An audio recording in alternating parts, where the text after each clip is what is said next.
नमस्कार दोस्तों, 6 मई 2021 के daily the Hindu editorial discussion में आपका स्वागत है। 4 इंपॉर्टेंट आर्टिकल्स हैं, देखते हैं कौन कौन से। पहला, a new dawn in Dravidian politics. Dravida Munnetra Kazhagam और AIADMK को यहाँ पे कंपेयर किया गया। क्या द्रविड़ मुनित्र कज़गम की अच्छाइयाँ हैं, क्या AIADMK की अच्छाइयाँ थीं, इन दोनों की कमियाँ क्या क्या हैं। तो इस रिस्पेक्ट में द्रविडियन आइडियोलॉजी को लेके किस प्रकार से DMK रूल के अंदर द्रविडियन आइडियोलॉजी अपने ट्रांसफॉर्मेशन को करती रहेगी, इस रिस्पेक्ट में यहाँ पे कुछ बातें कही जा रही हैं। अच्छी बातें भी हैं, बुरी बातें भी हैं। जो भी पार्टी जीत के आई है अभी DMK पार्टी, इसकी अच्छाइयों को भी ऑथर ने पॉइंट आउट किया है, बुराइयों को भी पॉइंट आउट किया है, और कहीं ना कहीं जो आउट गोइंग चीज़ है पलानास्वामी साहब, उनकी भी अच्छाइयों को भी यहाँ पे पॉइंट आउट कर रखा गया। तो काफ़ी बैलेंस्ड आर्टिकल लगा मुझे, तो इस आर्टिकल को मैं डिस्कस करूँगा।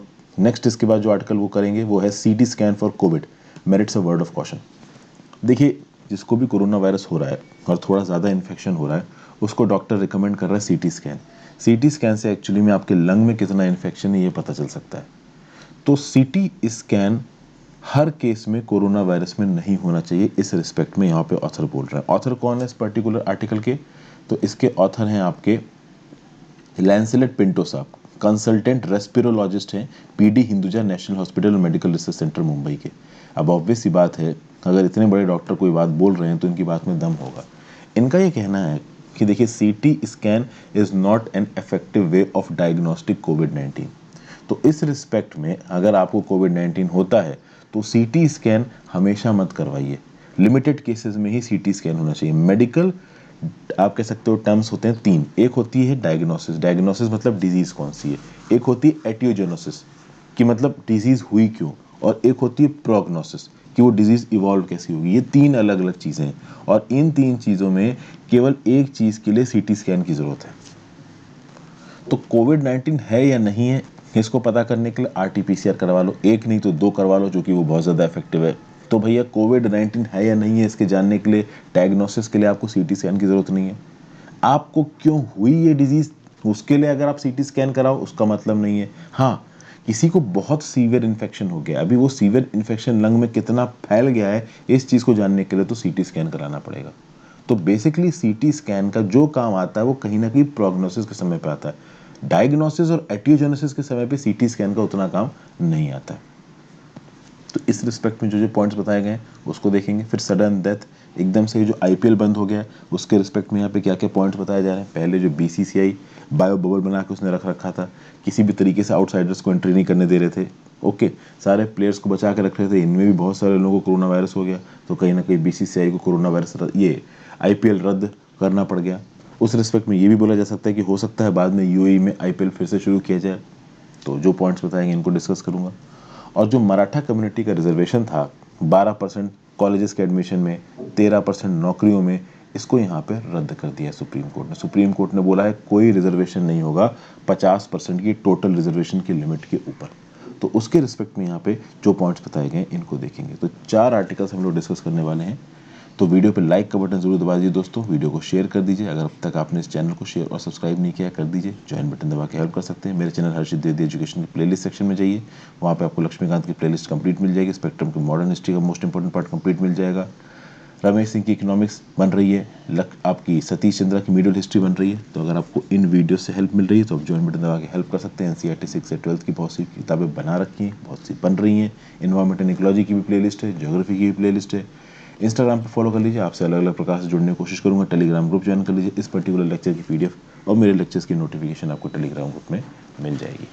तो शुरू करते हैं। A new dawn in Dravidian politics, it is reasonable to expect Dravidian ideology to continue its transformational journey under DMK rule. यहाँ पे क्या बोला जा रहा है, द्रविड़ मुनित्र कज़ागम 2021 के तमिलनाडु इलेक्शंस जीत के आई है। अब पहले तो ये बोला गया था कि लैंड स्लाइड विन होगी, लेकिन लैंड स्लाइड विन नहीं हुई। हाँ, कंफर्टेबली यहाँ स्टालिन साहब जीत गए हैं, DMK जीत गई, but it is not land slide win.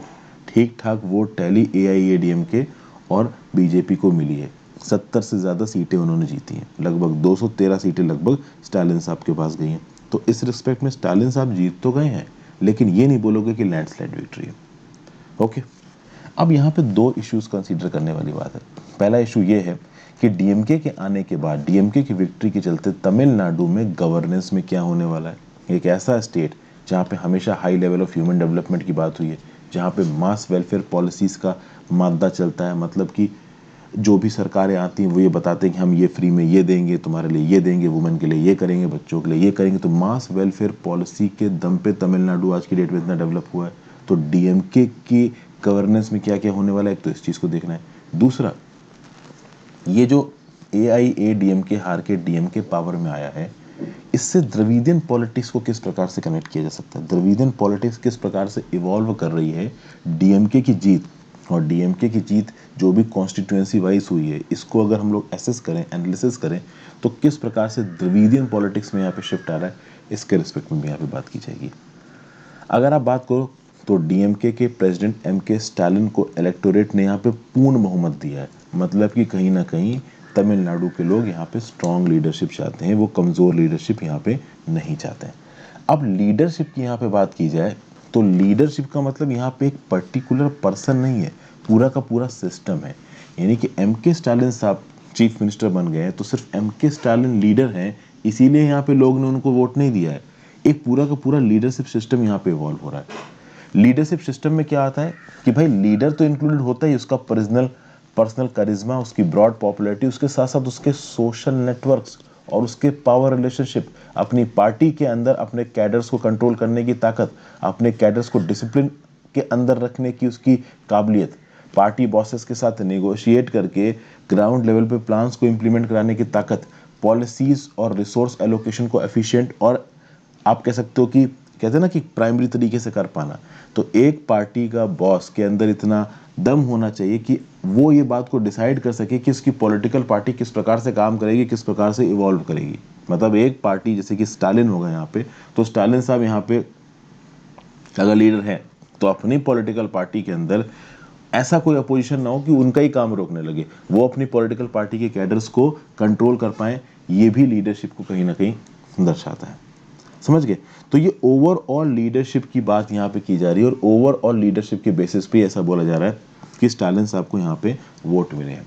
अब इस लेवल की लीडरशिप और इस लेवल की पकड़ मिस्टर स्टालिन की डीएमके के ऊपर कैसी आई, इसका जो रीजन दिया जा रहा है, ठीक है, वो दिया जा रहा है करुणानिधि साहब के रिस्पेक्ट में।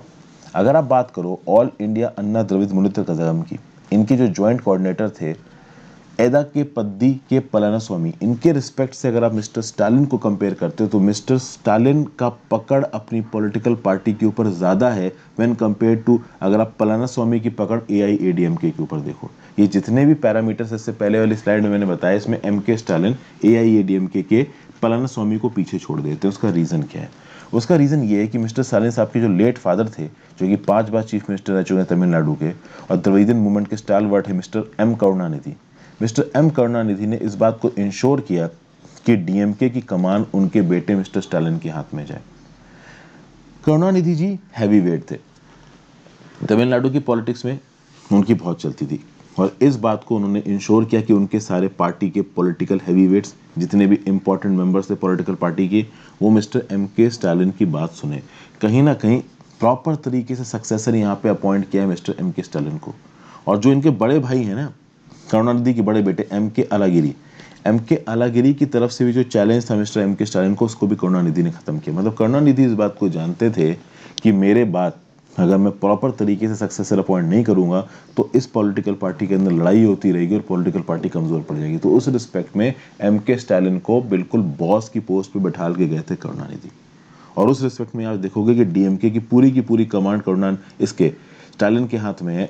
इंट्रा पार्टी कॉन्फ्लिक्ट के चांसेस बहुत कम हैं, तो कहीं ना कहीं पॉलिसी पर्पसेस के लिए, रिसोर्स एलोकेशन पर्पसेस के लिए सब स्टालिन की ही बात सुनते हैं। ठीक है ना? ओके। उसके बाद आप ये देखोगे कि इससे क्या होता है, पार्टी की आइडियोलॉजिकल चेसिस को भी स्ट्रेंथ मिलता है। जब एक पर्टिकुलर पर्सन ऊपर बैठ के स्ट्रांग डिसीजन लेने की कैपेबिलिटी रख रहा है और सब उसकी बात सुन रहे हैं, तो पार्टी की कोहेरेंट स्ट्रैटेजी होगी, एक प्रॉपर आइडियोलॉजिकल प्लान होगा और उसके हिसाब से पॉलिटिकल पार्टी काम करेगी, विच इज़ अ गुड, आप कह सकते हो, साइन। क्योंकि अगर पॉलिटिकल पार्टी आपस में छोटे छोटे मुद्दों को लेकर लड़ रही है तो that is not good for politics as a whole. फिर नेक्स्ट बात करते हैं, इसी रिस्पेक्ट में अगर AIADMK को कंपेयर किया जाए, यानी डीएमके के रिस्पेक्ट में यहाँ पे जो तारीफ करी है उसको अगर आप AIADMK के रिस्पेक्ट में कंपेयर करो, तो AIADMK को काफ़ी कंसीक्वेंसेस झेलने पड़े हैं जयललिता जी के अंदर। जयललिता जी जब AIADMK की सुप्रीमो थी तो बहुत सा रेजिस्टेंस आया जयललिता जी की तरफ, और जयललिता जी ने अपनी लीडरशिप को स्ट्रॉन्ग किया। अभी जब उन्होंने अपनी लीडरशिप को स्ट्रॉन्ग किया, आप कह सकते हो अपनी पोजीशन को उन्होंने जब कंसोलिडेट किया as the perpetual head of the party, तो उन्होंने किसी भी और मेंबर को ज़्यादा स्ट्रॉन्ग नहीं होने दिया। ओके, अब यहाँ पे जयललिता जी का कोई अपना बेटा तो था नहीं या अपनी बेटी तो थी नहीं। करुणानिधि साहब का तो अपना बेटा था स्टालिन, जयललिता साहब का अपना कोई बेटा तो था नहीं। प्लस जयललिता साहब और जो MGR की प्रीवियस वाइफ थी उनके बीच में भी बहुत सारे इश्यूज थे।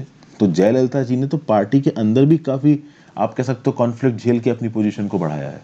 तो उस रिस्पेक्ट में आप देखोगे कि जब जयललिता जी की मृत्यु होगी तो AIADMK में कोई बहुत पॉपुलर लीडर नहीं था, और इसीलिए आपको देखने को मिलेगा कि जयललिता जी की मृत्यु के बाद AIADMK में कौन चीफ मिनिस्टर बनेगा, कौन पार्टी के टॉप पे रूल करेगा, इस चीज़ को लेके थोड़ी फैक्शनल इनफाइटिंग हुई है। हालांकि कहीं ना कहीं मिस्टर पन्नाना स्वामी इस फैक्शनल इनफाइटिंग को उठा के आगे बढ़े, स्टेबल गवर्नेंस प्रोवाइड की, इलेक्शन लड़ा। कहीं ना कहीं आप देखोगे कि मिस्टर पलाना स्वामी के अंदर कोविड-19 के मैनेजमेंट को लेके और भी बहुत सारी चीज़ों को लेके काफ़ी अच्छे अच्छे डिसीजन लिए मिस्टर पलाना स्वामी ने, जबकि मिस्टर पलाना स्वामी के लिए भी चीज़ें आसान नहीं थी। बहुत लंबे समय तक उनकी बहस चली है पार्टी के अंदर चीफ मिनिस्टर की पोस्ट के लिए। पनीर सेल्वम के साथ तो पलाना स्वामी की कितने लंबे समय तक लड़ाई चली कि तुम चीफ मिनिस्टर बनोगे या मैं चीफ मिनिस्टर बनूंगा। एंड में डिसाइड हुआ कि नहीं भाई, पलाना स्वामी ही चीफ मिनिस्टर बनेंगे। बीजेपी के साथ इन्होंने गठबंधन किया और फाइनली ये हार गए। ठीक है, ये बातें हो गई। यहाँ पे आगे बात करते हैं। अब तमिलनाडु में एक एजेंडा सा सेटअप हो गया। तमिलनाडु में रूल करने का एक प्रॉपर, आप कह सकते हो कि फॉर एग्जाम्पल अगर आप बात करो, तमिलनाडु में जब पॉलिसी इंप्लीमेंटेशन की बात आती है तो एक बहुत लंबे समय से कॉम्पिटिटिव पॉपुलिज्म चल रहा है तमिलनाडु में। कॉम्पिटिटिव पॉपुलिज्म की शुरुआत किसने की थी? तो फॉर्मर चीफ मिनिस्टर और AIADM के सुप्रीमो MG रामचंद्रन भाई, बहुत फेमस फिगर है तमिलनाडु में। ठीक है ना, भगवान की तरह इनको पूजा जाता है। अब जो मिस्टर MG रामचंद्रन थे, पहले ये DMK के ही थे, फिर DMK के साथ इनकी बनी नहीं, उन्होंने अपनी अलग पॉलिटिकल पार्टी बना ली। MGR ने किया क्या कि कॉम्पिटिटिव पॉपुलिज्म को लेके आए, मतलब कि इलेक्शंस की रैली के समय पे लोगों के लिए कितना ज़्यादा किया जा सकता है, इस बात पे MGR ने फोकस किया। तो लोगों के लिए फ्री की स्कीम्स चलाना, वुमेन एम्पावरमेंट के लिए स्कीमें बनाना, तो ह्यूमन वेलफेयर के लिए, लोगों के वेलफेयर के लिए काफ़ी कुछ किया है MGR साहब ने। इसीलिए MGR साहब की पॉपुलैरिटी बहुत ज़्यादा हो गई थी तमिलनाडु में। और उसके बाद की सरकारें जब भी इलेक्शन लड़ती हैं तमिलनाडु के अंदर, तो पॉपुलिस्ट पॉलिसीज़ को बहुत ज़्यादा यहाँ पे अनाउंस किया जाता है। तो लोगों के लिए ये फ्री में किया जाएगा, लोगों को इतना पैसा फ्री में बांटा जाएगा, इस प्रकार की जो पॉलिटिक्स है वो काफ़ी चलती है तमिलनाडु के अंदर। अभी उस प्रकार की पॉलिटिक्स में अनाउंसमेंट इस बार भी हुए थे, ये फ्री भी बांटा जाएगा, वो फ्री भी बांटा जाएगा, लेकिन इस बार एक बहुत बड़ा डाउट है कि भाई पैसा है क्या देने के लिए। उसके रिस्पेक्ट में अगर आप बात करो तो एक और बात यहाँ पे बोली जा रही है, जितने भी पॉलिटिशियंस अब तक तमिलनाडु में आए हैं, कितना भी उन्होंने तमिलनाडु की जनता के लिए, गरीबों के लिए काम किया हो, यहाँ पे एक और चीज़ हुई है, the highest rungs of leadership build up unassailable machine for illicit resource extraction for private gain. कहीं ना कहीं जो बड़े टॉप लीडरशिप रही है पॉलिटिकल पार्टीज़ की, उन्होंने खुद भी बहुत पैसा कमाया है करेक्ट तरीके से, ये बात यहाँ पे बोली गई है। एक इंस्टीट्यूशनलाइज सिस्टम यहाँ पे चलाया गया एक्सटॉर्शन का, लूट का, और ये जो लीडरशिप में लोग बैठे थे इन्होंने बहुत पैसा गेन किया अपने लिए। इन्होंने गेन किया, जो पार्टी लॉयलिस्ट थे उन्होंने बहुत पैसा कमाया, जो एक्सटर्नल कॉन्ट्रैक्टर्स थे पार्टी के उन्होंने बहुत पैसा कमाया।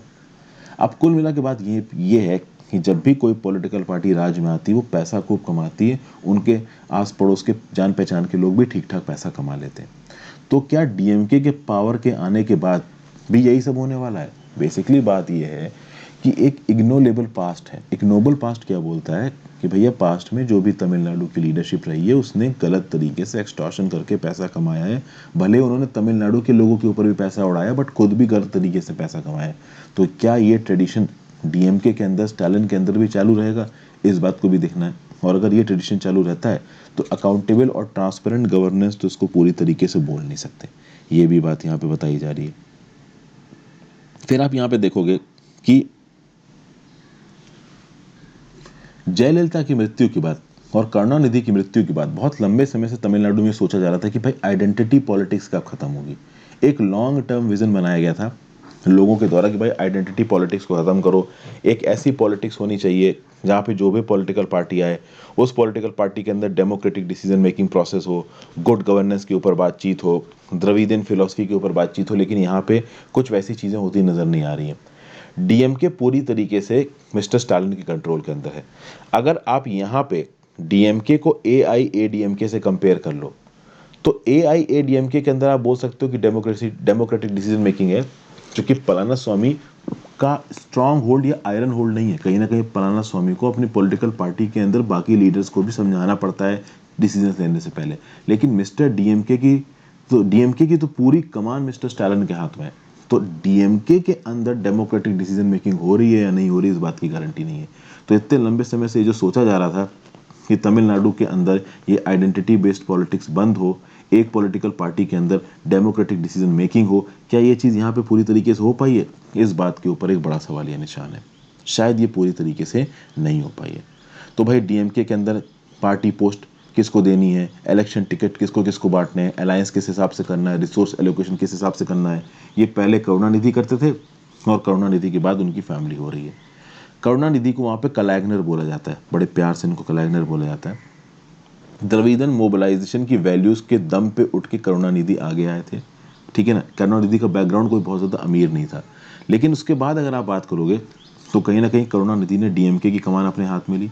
उसके बाद डिसीजंस करुणानिधि लेते थे और बाद में करुणानिधि के सारे डिसीजंस करुणानिधि के फैमिली के हाथ में आ गए हैं। तो मिस्टर स्टालिन यहाँ पे काफ़ी स्ट्रांग है और डेमोक्रेटिक डिसीजन मेकिंग डीएमके के अंदर है, इस बात की तो गारंटी नहीं है। लेकिन एआईएडीएमके के अंदर इस समय पे डेमोक्रेटिक डिसीजन मेकिंग है, क्योंकि एआईएडीएमके के अंदर इस समय पे कोई भी एमजीआर या जयललिता जैसा रूलर नहीं है। तो यहाँ पे मिस्टर पलानीस्वामी अगर चीफ मिनिस्टर बनते तो पार्टी के अंदर कोई भी पॉलिसी को इम्प्लीमेंट करने से पहले उनको बाकी पार्टी बॉसेस से और बाकी पार्टी हैवी वेट से कहीं ना कहीं एक डिस्कशन करना पड़ता। ओके, ये सब बातें यहाँ पे बोली गई हैं। फिर बोला गया री इन्वेंटिंग एन आइडियोलॉजी। अब यहाँ पे द्रविडियनिज्म में एज एन आइडियोलॉजी कैसे इवॉल्व हो रही है। शुरुआत में द्रविडियनिज्म को क्या बोला जाता था? शुरुआत में जब आप नया नया आपके साथ तो तमिलनाडु स्टेट बना था, तो भाई ब्राह्मण्स की बादशाहत के अगेंस्ट बात की जाती थी, तो एंटी ब्राह्मण मूवमेंट के साथ जोड़ा गया द्रविडियनिज्म को। एंटी हिंदी मूवमेंट के साथ बोला गया कि तो भाई तमिलनाडु में तमिल ही बोली जाएगी, हिंदी का ज़्यादा प्रचार प्रसार नहीं होगा। और एंटी नॉर्थ इंडियन, तो भाई चूंकि नॉर्थ इंडिया का कल्चर अलग था, साउथ इंडिया का कल्चर अलग था, तो तमिलनाडु के लोग अपने कल्चर को चाहते थे। तो anti Hindi, anti Brahminism, anti north India के कंसेप्ट के इवॉल्व चारों चारों तरफ घूमता था आपका द्रविडियनिज्म का कंसेप्ट। तो इन तीन कंसेप्ट के चार तरफ घूमता था द्रविडियनिज्म का कंसेप्ट। धीरे धीरे अब ये जो द्रविडियनिज्म का कंसेप्ट है ये चेंज हो रहा है। एंटी हिंदी तो कहीं ना कहीं आज भी है, बट उस लग तक नहीं है। कास्टिज्म की बात की जाए तो ओवरऑल हिंदू ग्रुप को कहीं ना कहीं यहाँ पे रिप्रेजेंट करने की बात की जा रही है। हालांकि मैं आपको बता दूं कि तमिलनाडु में कम्युनलिज्म नहीं है, ठीक है ना। तो ये जो कास्ट हिंदूज को अपने फोल्ड से हटा देना, लोअर कास्ट के लोगों को सेग्रीगेट कर देना, ये सब चीज़ें कहीं ना कहीं हट रही, कहीं ना कहीं तमिलनाडु की सोसाइटी में भी थोड़ा थोड़ा एसिमिलेशन आ रहा है। उसकी बहुत सी वजह, तमिलनाडु में बहुत सा रिजर्वेशन दिया गया है, तो जो सो कॉस्ट लोअर और डिप्रेस क्लासेस के लोग होते हैं उनको ऊपर आने की अपॉर्चुनिटीज़ मिलती है तमिलनाडु में। तो कुल मिला में बोला ये जा रहा है कि ये जो द्रविडियनिज्म की फिलॉसफी है तमिलनाडु के अंदर, ये धीरे धीरे बदल रही है और कहीं ना कहीं ये अपने आप को धर्म से जोड़ रही है। बीजेपी ने काफ़ी हद तक द्रविडियनिज्म की फिलॉसफी को तमिल नेशनलिज्म के साथ जोड़ के हिंदुत्व के साथ जोड़ने की कोशिश की। अभी पूरी तरीके से बीजेपी इसमें सक्सेसफुल नहीं हुआ है, बट ऑथर यहाँ पे बोल रहा है कि धीरे धीरे ये हिंदुत्व की फिलॉसफी द्रविडियनिज्म की फिलॉसफी के अंदर एंट्री मार रही है। बीजेपी की एंट्री हो चुकी है तमिलनाडु के लेजिस्लेटिव असेंबली में, और डीएमके के रूल के अंदर भी आप देखोगे कि ये जो द्रविडियनिज्म का कंसेप्ट है ना, ये इवॉल्व होता जाएगा। किस तरीके से एग्जैक्टली इवॉल्व होगा ये सोचने वाली बात है। ओके, कितना इसमें हिंदुत्व फोल्ड आता है, किस हद तक कास्ट इंड्यूस को यहाँ पे एसिमिलेट किया जाता है, किस हद तक कम्युनलाइजेशन बढ़ता है, ये डिपेंड करेगा कि कौन सी सरकार पावर में बैठी है। तो मिस्टर स्टालिन यहाँ पे धर्म के एजेंडा को लेके, कास्ट के एजेंडा को लेके क्या क्या करते हैं, इस बात पे डिपेंड करेगा कि द्रविडियनिज्म की फिलॉसफी आगे कैसे इवॉल्व करेगी।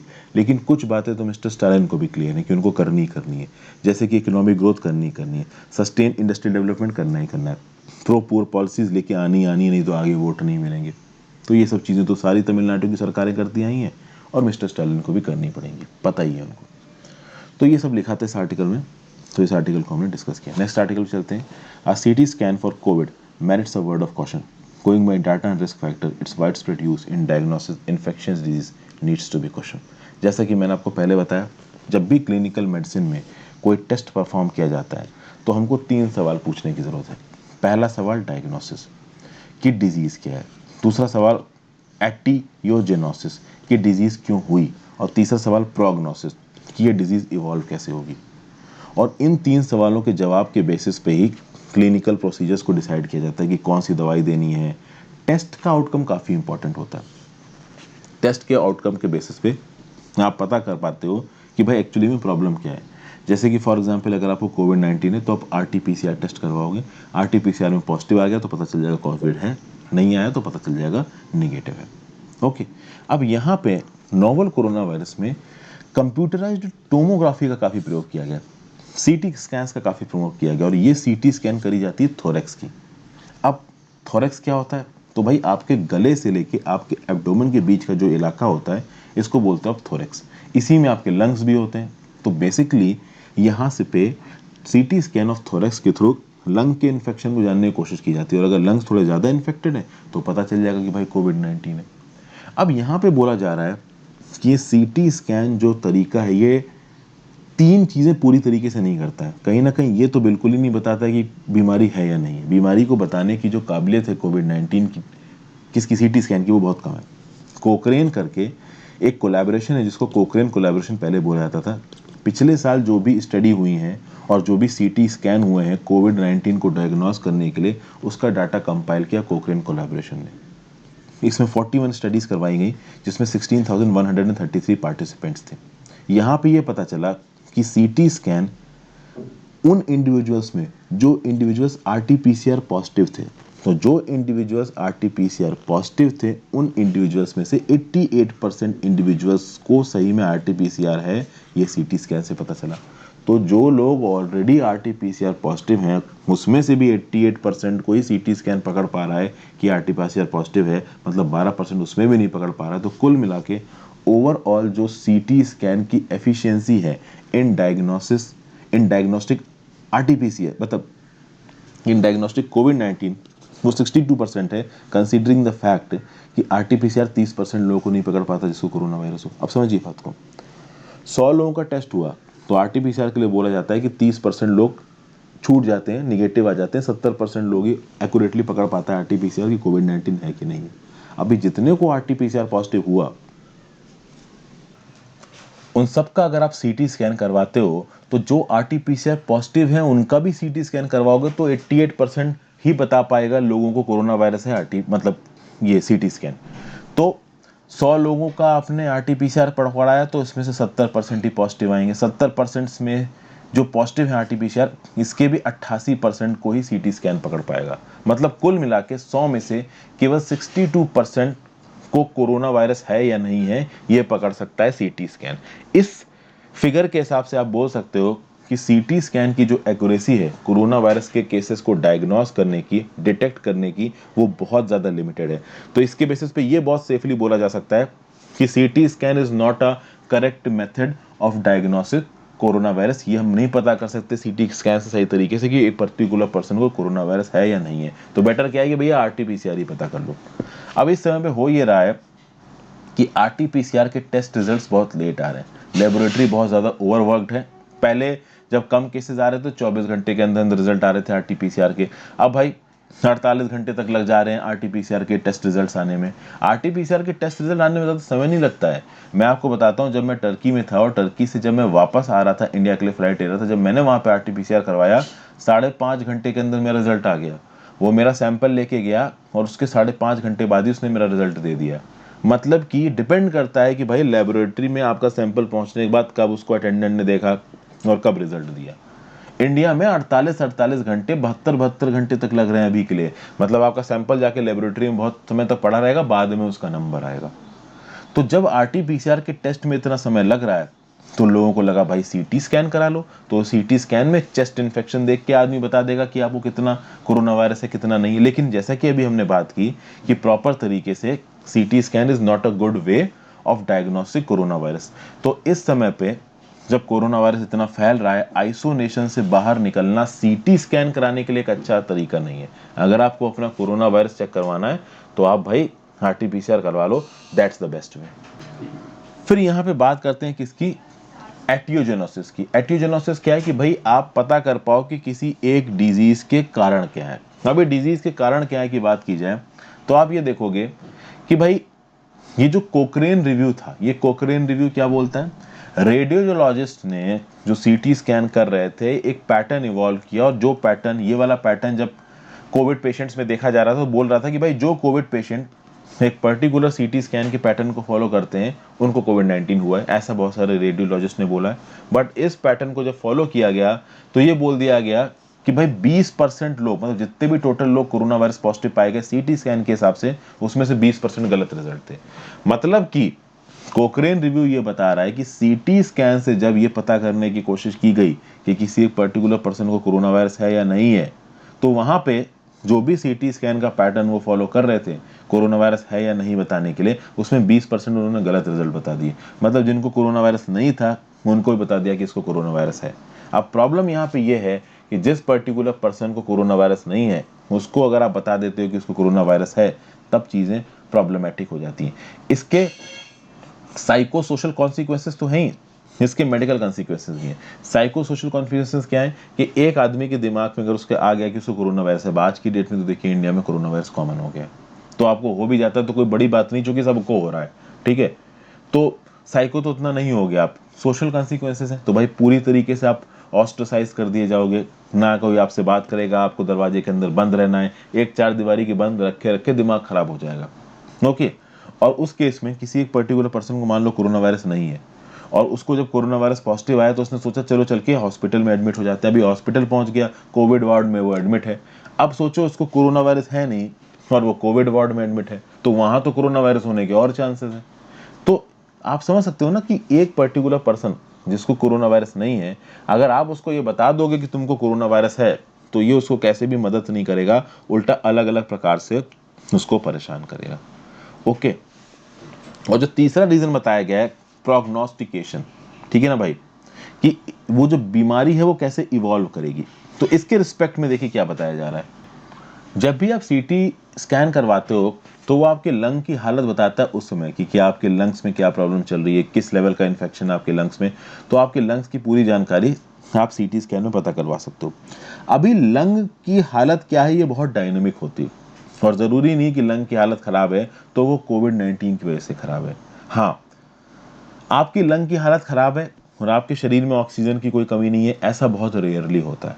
तो कुल मिला के आप सीटी स्कैन करके जो लंग की हालत ख़राब देख रहे हो, ये एक्चुअली में आप लंग की हालत ख़राब, बेसिकली यहाँ डॉक्टर का कहना ये है कि अगर आपके लंग की हालत ख़राब है तो आपके शरीर में ऑक्सीजन की कमी है। तो कोविड 19 से रिलेटेड अगर आप लंग का सीटी स्कैन कर रहे हो तो इससे बेटर तो ये है कि आप ऑक्सीमीटर इस्तेमाल कर लो, क्योंकि ऑक्सीमीटर से आपके ब्लड ऑक्सीजन लेवल का पता चल जाएगा, और ब्लड ऑक्सीजन लेवल का पता चल जाएगा तो आपको ऑटोमेटिकली मालूम पड़ जाएगा कि आपका लंग सही तरीके से काम कर रहा है या नहीं कर रहा है। तो कुल मिला के प्रोग्नोस्टिकेशन के रिस्पेक्ट में भी ऑथर यहाँ पे ये बोल रहा है कि भाई कोविड 19 के रिस्पेक्ट में सीटी स्कैन कराने का ज़्यादा फायदा नहीं है, क्योंकि पड़े ही वो आपके चेस्ट लंग की हालत बता देगा, लेकिन यहाँ पे लंग का कनेक्शन और लंग के इन्फेक्शन को देखने का केवल एक बेसिस है, वो ये है कि आपका ब्लड ऑक्सीजन लेवल क्या है। अगर आपका ब्लड ऑक्सीजन लेवल डाइन है, वो आप ऑक्सीमीटर से भी देख सकते हो, उसके लिए आपको सीटी स्कैन कराने की जरूरत नहीं है। तो यहाँ पे सीटी स्कैन की बहुत लिमिटेशंस हैं when respect to checking lungs with respect to corona virus, ये बता रहे हैं ऑथर। अब सीटी स्कैन के अगेंस्ट क्यों बात कर रहे हैं यहाँ पे ऑथर, क्योंकि सीटी स्कैन से रिलेटेड कुछ रिस्क है। जो खर्चा होता है सीटी स्कैन में वो तो होता ही होता है, और क्या हार्म है सीटी स्कैन कराने के। तो एक स्टडी पब्लिश हुई थी the new England journal of medicine में 2007 में, जिसने पोस्टुलेट किया कि यूएस में जितने भी टोटल कैंसर्स हो रहे हैं उन टोटल कैंसर्स की 0.4% वजह कैंसर होने की सीटी स्टडीज द्वारा कराए गए रेडिएशन की। जब भी आप एक सीटी स्कैन कराने जाओगे ना, आपको बहुत अजीब लगेगा। एक पूरे चैम्बर में आपको बंद कर देंगे और चारों तरफ से एक्स रेज आपके ऊपर बीम की जाएंगी। अभी ये एक्स रेज आपके बॉडी के अंदर की जो सेल्स है ना उनको एक्टिवेट कर देती है, और आपको पता है कैंसरस सेल्स गलत प्रकार से जब सेल्स डिवाइड होती हैं उससे डिपेंड करता है। तो बिना मतलब से सेल्स को एक्टिवेट करना मुसीबत को आमंत्रण देने के बराबर है। ओके। और ये भी बोला गया है करंट एस्टिमेट्स के हिसाब से तो कुछ जगहों पे कि भाई ये जो सीटी स्कैन है they are responsible for 1.5 to 2% of cancer.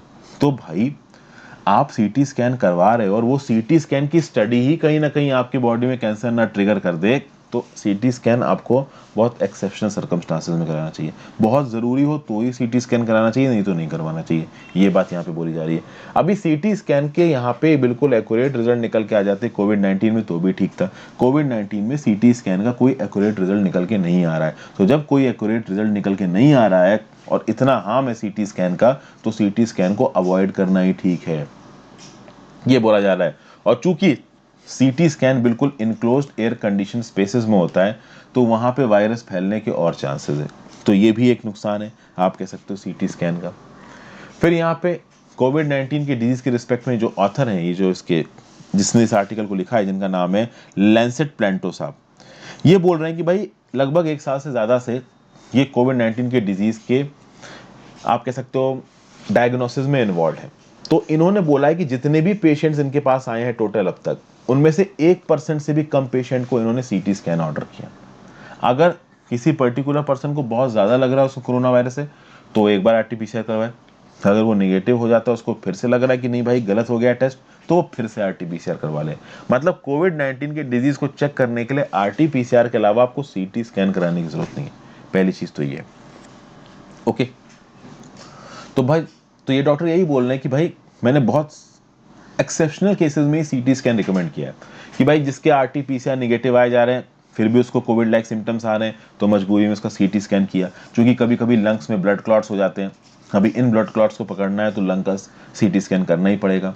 Secondary infections हो जाते हैं कभी कभी इंडिविजुअल्स में, अगर वो बहुत लंबे समय तक हॉस्पिटल में रहते हैं, तो बहुत सारे ऐसे केसेस में सीटी स्कैन करना पड़ता है। बट कोविड-19 के केस में आरटीपीसीआर पहले करिए और बाद में आप सीटी स्कैन के लिए जाइए। ठीक है। कभी कभी तो ऐसा होता है कि बहुत ही गलत चीज़ों के लिए सीटी स्कैन किया जाता है। जैसे कि फॉर एग्जांपल अभी 2 पेशेंट हैं और 2 पेशेंट को severe level of corona virus का इन्फेक्शन है। अभी भाई किसको वेंटिलेटर पे चढ़ाएं तो सीटी स्कैन करा लो, जिसका ज़्यादा इन्फेक्शन निकलेगा उसको वेंटिलेटर पे चढ़ा देंगे।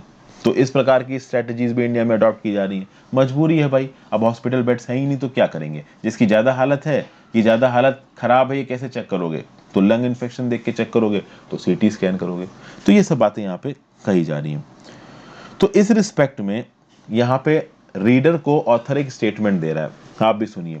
अगर मान लो कि आप जाते हो अपना कोरोना वायरस का टेस्ट कराने के लिए, और मान लीजिए डॉक्टर कभी आपसे बोलता है कि भाई सीटी स्कैन करा लो, तो सीटी स्कैन के रिस्पेक्ट में आप डॉक्टर से 1-2 सवाल पूछ सकते हो कि आप सीटी स्कैन किस लिए कह रहे हो? डायग्नोसिस करने के लिए कह रहे हो? अगर आपको यह पकड़ना है कि आपको कोरोना वायरस है या नहीं है, तो आप आरटीपीसीआर टेस्ट कराओ, क्योंकि आरटीपीसीआर टेस्ट बहुत एफिशिएंट्स हैं, इनकी एक्यूरेसी ज़्यादा है। उसके बाद भी अगर कोई डॉक्टर आपसे बोलता है कि नहीं भाई आप सीटी स्कैन करा लो, तो आप डॉक्टर से पूछो कि ये जो सीटी स्कैन कर रहे हो इसका ऑब्जेक्टिव क्या है? इसका ऑब्जेक्टिव प्रोग्नोसिस है या इसका ऑब्जेक्टिव एटियोग्नोसिस है?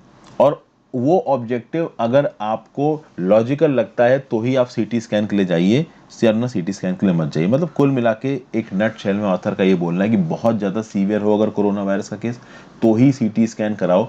कोरोना वायरस अगर पॉजिटिव भी आया है, एसिम्टोमेटिक हो या थोड़ा बहुत बुखार आ रहा है, तो इतना सीटी स्कैन कराने की ज़रूरत नहीं है। अगर आपका ब्लड ऑक्सीजन लेवल नीचे जा रहा है तो ऑक्सीजन सिलेंडर आपको चढ़ेगा। देखिए कोविड-19 में बहुत कॉमन हो गया ऑक्सीजन सिलेंडर चढ़ना। ऑक्सीजन सिलेंडर चढ़ने के बाद पेशेंट स्टेबलाइज हो जाता है, ओके, उसका लंग इन्फेक्शन कहीं ना कहीं ठीक होने लगता है। बहुत सारे इंजेक्शन भी देते हैं डॉक्टर वगैरह। तो सीवियर केसेस में आप कहो तो 1-2 बार सीटी स्कैन करा लो, बट शुरुआती स्टेज में आपको सीटी स्कैन कराने की जरूरत नहीं। कुल मिला के ऑथर यही बोल रहे हैं यहाँ पे। नेक्स्ट बात करते हैं sudden death. The IPL this year was a risky preposition and a breach of bio bubble was always possible. क्या बताया जा रहा है? देखिए इंडियन प्रीमियर लीग ट्यूसडे को सस्पेंड कर दिया गया। ऑब्वियस सी बात है, सस्पेंड होना ही था। इंडियन प्रीमियर लीग जो कंडक्ट करवा रही थी बीसीसीआई, कहीं ना कहीं इन्होंने एक बायो बबल बना रखा था और इनका ये बोलना था कि हमारे बायो बबल को कोई नहीं तोड़ सकता। हमारे बायो बबल को कोई नहीं तोड़ सकता मतलब कि हमारे इस बायो बबल के अंदर जो भी प्लेयर्स हैं they are very much segregated और इनको कोविड-19 नहीं हो सकता। लेकिन कोलकाता नाइट राइडर्स के संदीप वॉरियर और वरुण चक्रवर्ती, सनराइजर्स हैदराबाद के वृद्धिमान साहा और दिल्ली कैपिटल के अमित मिश्रा, चेन्नई सुपर किंग्स के कोच लक्ष्मीपति बालाजी और एक स्क्वाड लॉजिस्टिक स्टाफ के मेंबर को कहीं ना कहीं यहाँ पे कोरोना वायरस हो गया। अब बीसीसीआई क्या करे? बीसीसीआई शुरुआत से ही इस मोड में थी कि भाई हमने बायो बबल बना रखा है और इस बायो बबल के अंदर कोरोना वायरस नहीं होगा, लेकिन यहाँ कोरोना वायरस हो गया। अब बात यहाँ पे ये है कि बीसीसीआई जो बहुत लंबे समय से बोल रहा था कि हम कोई इलेक्शन रैली नहीं है जो सुपर स्प्रेडर बन जाएंगे, हमने क्राउड्स को दूर रख रखा है, ओके, सोशल डिस्टेंसिंग का हमने पूरा ध्यान रखा है, प्रॉपर तरीके से हमने टेस्टिंग कराई है, तो यहाँ पे कोरोना वायरस नहीं होगा, ऐसा बीसीसीआई का बोलना है। बट यहाँ पे बीच में कुछ लोगों को कोरोना वायरस हो गया और कुछ लोगों को कोरोना वायरस हो गया तो दूसरे लोगों को तो इन्फेक्ट कर ही सकते हैं। तो ये बात जो बीसीसीआई की थी कि फैंस को, मीडिया को दूर रखा गया है, सोशल डिस्टेंसिंग प्रॉपर तरीके से हो रही है, कोरोना वायरस हॉटस्पॉट हम नहीं बदलेंगे, ये बात कहीं ना कहीं गलत हो गई है। अगर कुछ प्लेयर्स को कोरोना वायरस है और ऐसी कंडीशन में आईपीएल चालू रहता तो कोरोना वायरस का हॉटस्पॉट ये आईपीएल भी बन सकता था। एक बात यहाँ पे बोली जा रही है, इसलिए यहाँ पे अभी के लिए कोरोना वायरस आईपीएल को सस्पेंड कर दिया गया। फिर बात करिए कि एक और बात के लिए यहाँ पे आईपीएल को क्रिटिसाइज किया जा रहा है। भाई मैचेस दिल्ली में कंडक्ट करवाए जा रहे हैं, ओके, अभी मैचेस दिल्ली में कंडक्ट करवाए जा रहे हैं, ये बात बिल्कुल सही है कि भाई कोई भी स्टेडियम में मैच देखने के लिए नहीं आ रहा, बस मैचों का सीधा प्रसारण हो रहा है। लेकिन दिल्ली एक ऐसी जगह जहाँ पे एम्बुलेंसेज जा रही हैं, पेशेंट्स ऑक्सीजन के लिए मर रहे हैं, लोगों को बेड नहीं मिल रहा है, ठीक है, मौत का नाच चल रहा है दिल्ली के अंदर, और बगल में आप आईपीएल करवा रहे हो जिसकी मैसिव टेलीविजन ऑडियंस है। तो दिल्ली में इसके मैचेस करवाना ये बहुत एक्सट्रीमली सेंसिटिव था। ये अलग बात है कि आईपीएल के मैचेस की प्लानिंग कई महीनों पहले हो जाती, कई महीनों पहले वेन्यूज डिसाइड हो जाते हैं, और दिल्ली की जो हालत हुई है पिछले 1-1.5 महीने में हुई है। तो भाई बीसीसीआई ये बोल सकता है कि भाई हमने तो मैच वेन्यू बहुत महीने पहले सेट किया था, हालत अभी हो जाएगी हमें कैसे पता चलेगा, ये बात बिल्कुल सही है। बट फिर भी इन सब सर्कमस्टांसेस के अंदर भी इस समय पे आईपीएल मैचेस को दिल्ली में कंडक्ट करवाना दैट वाज इनसेंसिटिव, ये यहाँ पे बोला जा रहा है। तो ये जो 14वां एडिशन है आईपीएल का, ये क्रॉस रोड मतलब 2008 से अब तक की कंडीशन नहीं आई, मतलब एक बार आईपीएल का एडिशन लॉन्च हुआ है तो वो खत्म हुआ है पूरी तरीके से। लेकिन यहाँ पे एक ऐसा ऑब्स्टेकल आके खड़ा हो गया आईपीएल के सामने जिसको हरा पाना मुश्किल हो रहा है। जैसे फॉर एग्जाम्पल पहले जब जनरल इलेक्शन हुए तो आईपीएल न्यूट्रल वेन्यूज पे हो गया। बेंगलुरु में 17 अप्रैल 2010 को तो 2 छोटे छोटे ब्लास्ट हो गए, तीसरे बम को डिफ्यूज कर दिया गया, उसके बाद भी मैच हुआ रॉयल चैलेंजर्स बैंगलोर और मुंबई इंडियंस के बीच में। तो इन सारे टेंशन से और आप कह सकते हो रिस्ट्रिक्शन से लड़ा है कहीं ना कहीं आईपीएल, बट उसके बाद भी वो चालू रहा। लेकिन ये जो पैंडेमिक आया है कोरोना वायरस का, ऐसी सिचुएशन 1918 से देखने को नहीं मिली। पिछली बार 1918 को जब स्पेनिश फ्लू फैला था तब इस प्रकार की कंडीशन देखने को मिली है। तो अभी के लिए तो आईपीएल रोक दिया गया है। जो बीसीसीआई के ऑफिशियल्स हैं वो बोल रहे हैं कि हो सकता है यूनाइटेड अरब एमिरेट्स में हम लोग इस इवेंट को आगे चालू करें। लेकिन आपको पता होगा रिसेंटली एक न्यूज़ आई है कि यूनाइटेड अरब एमिरेट्स ने भी इंडिया से आने वाले पैसेंजर के ऊपर बैन लगा दिया है। और ऑस्ट्रेलिया के प्राइम मिनिस्टर तो एक स्टेप आगे चले गए। ऑस्ट्रेलिया के प्राइम मिनिस्टर स्कॉट मॉरिसन तो आईपीएल में जो ऑस्ट्रेलियन प्लेयर्स खेल रहे हैं ना, उनको चार्टर्ड फ्लाइट में भी ऑस्ट्रेलिया नहीं वापस आने दे रहे हैं। मतलब ऑस्ट्रेलियन प्लेयर्स जो वहां की नेशनल क्रिकेट टीम के लिए खेलते हैं उनके लिए चार्टर्ड फ्लाइट से आप ऑस्ट्रेलिया नहीं जा सकते, तो नॉर्मल आदमी क्या ही ऑस्ट्रेलिया जाएगा, समझ गए। तो कुल मिला के इस इंटरनेशनली पैक्ड शेड्यूल में और जो खतरनाक तरीके से ट्रेवल रेस्ट्रिक्शंस लगाई गई हैं, ऐसा लग नहीं रहा कि जब तक केसेस कम होते हैं इंडिया में तब तक आईपीएल को रिज्यूम करने का कोई भी चांस बन पाएगा। ये बात यहाँ पे बोली जा रही है। और आज की आखिरी न्यूज अगेंस्ट एक्सेस। तो देखिए मराठा रिजर्वेशन केस के बारे में यहाँ पे बात हो रही है। इसके रिस्पेक्ट में मैंने मराठा कोटा लॉ के ऊपर एग्जिस्टिंग रिजर्वेशंस क्या है मराठा में, वो कौन कौन से स्टेट्स हैं जहाँ पे 50% से ज़्यादा रिजर्वेशन कोटा है, मंडल कमीशन केस क्या है, इसके रिस्पेक्ट में एक वीडियो ऑलरेडी बना रखी है। सुप्रीम कोर्ट ने कुछ समय पहले अलग अलग स्टेट से राय मांगी थी कि ये जो 50% कोटा लिमिट लगा रखी गई है इंदिरा साहनी केस के द्वारा रिजर्वेशंस के ऊपर, क्या इसको हटा देना चाहिए। और अलग अलग स्टेट्स ने यहाँ पे अपने रिस्पॉन्सेज भी फाइल किए थे। और जब मैंने ये वीडियो बनाई थी तो मैंने बताया था कि जब सुप्रीम कोर्ट का इसके रिस्पेक्ट में जजमेंट आएगा तो मैं आपको समझाऊंगा। अभी जजमेंट आया है तो आप चाहो तो इस पर्टिकुलर वीडियो को देख लो जाके, कहीं ना कहीं ये मदद करेगी। मराठा रिजर्वेशन मेरे नाम अर्षित द्विवेदी सर्च मारिए, आपको ये पर्टिकुलर वीडियो मिल जाएगी यूट्यूब में, आप इसको देख सकते हो। अब यहाँ पे ये जो मराठा कम्युनिटी को महाराष्ट्र में अलग से रिजर्वेशन दिया गया है, इसको सुप्रीम कोर्ट ने स्ट्रक डाउन कर दिया। सुप्रीम कोर्ट ने बोला है कि भाई 50% लिमिट ऑन टोटल रिजर्वेशन को मानना जरूरी है, जो कि इंदिरा साहनी केस में बताई गई है, और केवल एक्सेप्शनल सर्कमस्टांसेस में ही आप इस लिमिट को ब्रीच कर सकते हो।